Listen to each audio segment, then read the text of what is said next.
ದೇಶಕ್ಕೆ ಯೋಧ, ನಾಡಿಗೆ ರೈತ, ಬಾಳಿಗೆ ಗುರು ಒಬ್ಬ ತಾನೆ. ಅಕ್ಷರ ಕಲಿಸೋ, ಅಜ್ಞಾನ ಅಳಿಸೋ, ಅವನೂನು ಅನ್ನದಾತಾನೆ.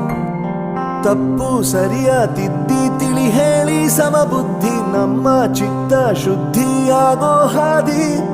ಎಷ್ಟೇ ದೂರ ಹೋದ್ರೂ ಮರಿಬೇಡ ನಿನ್ನ ಬೇರು, ನಿನ್ನ ಸಾಧನೆಗೆಲ್ಲ ಇದುವೇ ಆದಿ. ಪಾಠಶಾಲಾ